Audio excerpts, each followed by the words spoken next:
నగేష్ బాబు గారు sir. B Venkata Nagesh Babu 2009 police officer. Yes sir. Sir ఈ మిగతా అన్ని ప్రాంతాల్లో పనిచేయడం లా అండ్ ఆర్డర్ వేరు, గుంతకల్ లాంటి హెవీ జంక్షన్లో పనిచేయడం అనేది ఒక పెద్ద టాస్క్ ఇది. ఎస్. ఎందుకంటే మీకు చెప్తాను ఇందాక అనుకున్నట్లుగా అన్ని రాష్ట్రాలు వస్తుంటాయి, క్రిమినల్స్ వస్తుంటారు, దాదాపు 90 ట్రైన్లు అంటే లక్షల మంది రోజు వెళ్తుంటారు వస్తుంటారు. ఇక్కడ క్రైమ్ నేచర్ ఏ విధంగా ఉంటుంది, ఇక్కడ అఫెండర్లు రకరకాల అఫెండర్లు చూస్తుంటారు, మిగతా వాళ్ళు వేరు, ఇక్కడ ఇంటర్ స్టేట్ గ్యాంగ్ ఉంటుంది, అదర్ స్టేట్ గ్యాంగ్ ఉంటుంది, రెండు మిక్స్డ్ గ్యాంగ్ ఉంటాయి. అన్నిటికన్నా ఇంపార్టెంట్ వీళ్ళు ఒక ట్రైన్ పాస్ అవుతున్నప్పుడు ఆ ట్రైన్ ఆపడానికి ఒక ట్రాక్కి మధ్యలో గ్యాప్లో కాయిన్ పెడతారని తెలుస్తుంది. ఆ కాయిన్ పెట్టితే ట్రైన్ ఎందుకు ఆగుతుంది, అటువంటి వాళ్ళని పట్టుకోవడానికి మీరేం చేస్తారు? పక్క రాష్ట్రాలకు వెళ్తున్నప్పుడు అక్కడ ఎదురైన టాస్క్కి ఛాలెంజ్ ఏంటి? ఈ ప్రశ్నకు సమాధానం చెప్పే ముందు బి వెంకట నగేష్ బాబు గారు బై ఛాన్సా బై చాయిస్ యూనిఫామ్ వేసుకోవడానికి? బై చాయిసే సార్. ఆ చాయిస్తో పాటు మీ కుటుంబ నేపథ్యం అసలు చెప్పండి. Yes sir. మా కుటుంబ నేపథ్యము మా ఫాదర్ అండ్ మదర్ ఇద్దరు కూడా కర్నూలులో నివాసులే.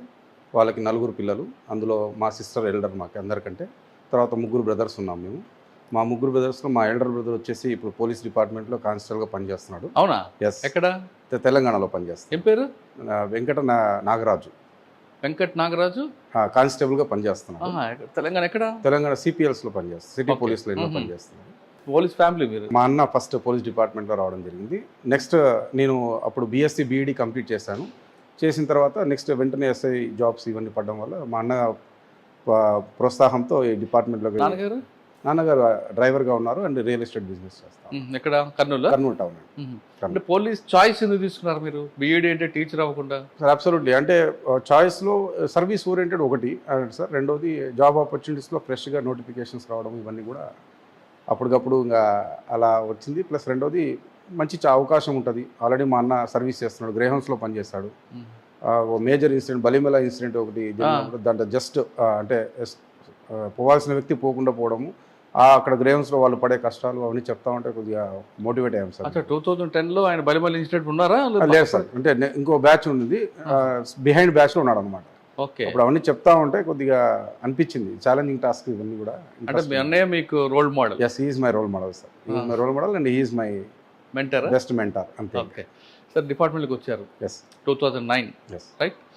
ట్రైనింగ్ అయిన తర్వాత ఫస్ట్ పోస్టింగ్ ఎక్కడండి? పుట్టపర్తి అర్బన్లో ఇచ్చారు సార్ నాకు పిఎస్ఐగా. అప్పుడు షానవాజ్ కాసిం సార్ ఎస్పీ గారుగా ఉన్నారు. సార్ దగ్గర రిపోర్ట్ చేశాను మేము. మాకు పుట్టపర్తి అర్బన్ స్వామి సన్నిధులు ఇచ్చారు. అక్కడ మేము 6 months చేశాను అక్కడ పిఎస్ఐగా. తర్వాత వెంటనే పుట్టపర్తి రూరల్ పక్కనే మాకు ఎస్హెచ్ఓ పోస్ట్ ఇచ్చారు నాకు అక్కడ. నేను అక్కడ 2.5 years పనిచేస్తాను అక్కడ. సార్ 2.5 సంవత్సరాల్లో పుట్టపర్తిలో మెయిన్ ఛాలెంజ్ ఏంటండి? అక్కడ బాబా గారు, అక్కడ దేశ విదేశాల భక్తులు వస్తుంటారు. చిన్న ఇన్సిడెంట్ జరిగిందంటే దేశం మొత్తం, ప్రపంచం మొత్తం కూడా బ్యాడ్ నేమ్ వస్తుంది. అంత ప్రశాంత వాతావరణంలో భక్తులకు ఇబ్బందులు కలగకుండా, లా అండ్ ఆర్డర్ ఇష్యూ జరగకుండా, క్రైమ్ జరగకుండా మీరు ఏం చేశారు? మీకు మెయిన్ ఛాలెంజ్ ఎక్కడ వచ్చింది? సో ఛాలెంజింగ్ కేసు పుట్టపర్తిలో మెయిన్ ఛాలెంజింగ్ వచ్చేసి పీస్ మెయింటైన్ చేయడము and security of the international tour ఎవరైతే పిల్గ్రిమ్స్ ఉన్నారో వాళ్ళకి సెక్యూరిటీ ఇవ్వడము. అక్కడ మేము పనిచేసిన పీరియడ్లో పెద్దగా ఏం రాలేదు సార్. అంత లా అండ్ ఆర్డర్ ప్రాబ్లం ఏది లేదా సేఫ్టీ ఇష్యూస్ ఏం రాలేదు. పుట్టపర్తి రూరల్లో పనిచేసేటప్పుడు మాత్రం రూరల్ లిమిట్స్ ఐడియాలజీ అంతా డిఫరెంట్గా ఉంది వెన్ కంపేర్ టు అర్బన్. అక్కడంతా గతంలో ఒక మావోయిజం అవంతా ఉన్న ఏరియాలు అవన్నీ కూడా. అలాంటి సిచ్యువేషన్స్ కూడా బాగా టఫ్గా చేయాల్సి వచ్చింది. అయితే ఉన్నాయి సార్ అక్కడ కూడా కొన్ని క్లాసిక్ కేసెస్ ఉన్నాయి మేము డిటెక్ట్ చేసింది. మేము ఇన్స్పెక్టర్ సార్కి మేము బాగా సపోర్ట్గా ఉండేవాళ్ళం. వాళ్ళ మర్డర్ కేసు ఇన్వెస్టిగేషన్లో కొద్దిగా ఇన్వెస్టిగేషన్ అంటే కొద్దిగా ఇంట్రెస్ట్ ఉండింది. ఆ రకంగా ఎక్కువగా రియల్ ఎస్టేట్ వివాదాలు ఎక్కువ కదండి? అవును సార్, అక్కడంతా ఉంటుంది సార్ రియల్ ఎస్టేట్ వివాదాలు. కాంట్రాక్టర్స్ అక్కడ స్వామి వాళ్ళంతా ఉంటారు సార్ అక్కడ ఉన్నారు. మీరు వెళ్ళేసారు, స్వామి ఉన్నారు కదా? లేదు సార్, అప్పటికే డిమైజ్ అవుతారు. అప్పటికే అయిపోయారు. కానీ ఆ స్వామి కోసం చాలా మంది వస్తుంటారు కదండి డివోటీస్ అండి? అవును, వస్తున్నారు. మీకు నవంబర్ 22, 23లో ఆ బందోబస్తు ఎలాగుంటుందండి? హెవీ బందోబస్తు సార్ అది. ఎందుకంటే రకరకాలుగా ఎక్కడెక్కడి నుంచో వస్తుంటారు అండ్ మోర్ విఐపీస్ ఎక్కువ మూమెంట్ ఉంటుంది ఆ టైంలో. ఈవెన్ ప్రెసిడెంట్ ఆఫ్ ఇండియా కూడా వచ్చారు ఆ టైంలో. సో కొద్దిగా హెవీ బందోబస్తు, చాలా హెవీ బందోబస్తు ఉంది సార్. అక్కడ మీ టాస్క్ ఎలాగుంటుందండి సార్? అదే సార్, టాస్క్ అంతా అక్కడ ప్రొటెక్షనే sir. Only security and law and order problem కాకుండా చూసుకోవాలి అంతే. నా 6 months టెన్యూర్లో అర్బన్ పిఎస్ఐగా నాకు ఎటువంటి టాస్క్ రూరల్లో వచ్చాయి సార్. రూరల్లో టాస్క్ వచ్చేసి ఒక మర్డర్ కేసు ఇన్వెస్టిగేషన్ కొద్దిగా బాగా అనిపించింది నాకు. ఏంటండి అది? సార్ ఒక హస్బెండ్ని ఒక సొంత వైఫే కాంట్రాక్ట్ మర్డర్ చేపించింది. ఎందుకో? సమ్ అఫైర్, ఇల్లీగల్ అఫైర్ ఉంది. అంటే ఆ కేసుని మేము ఎందుకు స్పెషల్గా తీసుకున్నాం అంటే జస్ట్ స్పాన్ ఆఫ్ 6 అవర్స్లో ముద్దాయిని పట్టుకున్నాం. అంటే అర్ధరాత్రి అంటే 10:30 ఆ టైంలో మాకు ఫోన్ వచ్చింది. మేము సీన్కి రీచ్ చేసరికి 11:30 అయింది. ఆ 11:30 నుంచి మార్నింగ్ 6 లోపు ఆ కేసుని మేము ఛేదించేస్తాము. అంటే బిగ్ లీడ్ ఎక్కడ వచ్చింది? లీడ్ ఎక్కడ వచ్చిందంటే ఎక్కడైతే ఆ వైఫ్ డెడ్ బాడీ దగ్గర ఏడ్చే క్రమం కొద్దిగా డిఫరెంట్గా అనిపించింది. అండ్ మోర్ ఓవర్ ఇన్పుట్స్ అప్పుడే విలేజ్లో డిఫరెంట్గా వస్తూ ఉంటాయి. ఎవరు చేయించుండొచ్చు అనేది ఫస్ట్ పేరు ఆమెదే ఎక్కువ రివీల్ అయిందనమాట. ఈమె ఇక్కడ ఉంది, మరి డెడ్ బాడీ దగ్గర ఏడ్చే విధానం కొద్దిగా డిఫరెంట్గా అనిపిస్తూ ఉంది అనేది కొద్దిగా మేము ఆమెను అక్కడే సీన్లో ఉండి స్ట్రెస్ చేసాము. అండ్ మోర్ ఓవర్ డాగ్స్ వస్తాయి, మీ పని అయిపోతుందని కొంచెం చెప్పడం వల్ల ఆమె ఫంక్ అయిపోయి చెప్పేసింది విషయం. కానీ కాంట్రాక్ట్ మర్డర్ ఎక్కడ చేయించింది, ధర్మవరం రూరల్లో గొట్లూరు అనే విలేజ్ ఉంటుంది. ఆ విలేజ్లో ఉన్న వ్యక్తులకి కాంట్రాక్ట్ ఇచ్చినారు. ఎందుకండి? మోటివేట్ ఏంటి? మోటివ్ ఏం లేదు సార్, అతను రైతు, మొరటుగా ఉంటాడు మనిషి. ఆయన ఏజ్కి ఈమె ఏజ్కి దాదాపు 20 years డిఫరెన్స్ ఉంది. ఈమె చిన్న ఏజ్ కావడము, అతనిది పెద్ద ఏజ్ కావడము, కొద్దిగా మనిషి కొద్దిగా మొరటుగా ఉండడం ఆమెకు నచ్చలేదు. అండ్ తన కాంజుగల్ లైఫ్ ఇవన్నీ కూడా సరిగా ప్రాపర్గా లేకపోవడం వల్ల వేరే వాళ్ళతో అఫైర్ పెట్టుకోవడం, వాళ్ళతో మాట్లాడుకుని ఈయన కాంట్రాక్ట్ మర్డర్ చేయించాడు. పిల్లలు ఉన్నారు ఆమెకి? లేదు సార్, అప్పటికి లేరు ఇంకా. కాదండి, ఒకవేళ సెక్సువల్ ఇష్యూ వచ్చినప్పుడు ఆయన డైవర్స్ ఇవ్వచ్చు కదా, చంపడం ఎందుకు? సాధించింది అందులో ప్రాపర్టీ ఉంటుంది. అండ్ మోర్ ఓవర్ ఎవరికి అనుమానం రాదు, ఎవరికి అనుమానం, పొలాల్లో ఎక్కడో చంపేస్తే ఎవరో చంపినారు అనుకుంటారు అన్నట్టుగా ఆమె సీన్ క్రియేట్ చేయాలని చూసింది. కానీ అది సక్సెస్ కాదు. కానీ జైలుకి పోయి ఉంటుంది కదా? 100% జైలు పోయారు, అందరినీ పంపించేస్తారు. కన్విక్షన్ వచ్చిందా? లేదు, దాంట్లో కన్విక్షన్ అంటే ఇంకా కాంజుగల్ మ్యారిటల్ లైఫ్స్. ఓకే, తర్వాత ఎక్కడికి వచ్చారండి సార్? నెక్స్ట్ పుట్టపర్తి రూరల్ తర్వాత నేను నేరు ఎస్బీలో పనిచేస్తాను, అనంతపూర్ డిస్ట్రిక్ట్ ఎస్బీలో. 2014 ఎలక్షన్ సెల్లో ఉండండి పనిచేశాను.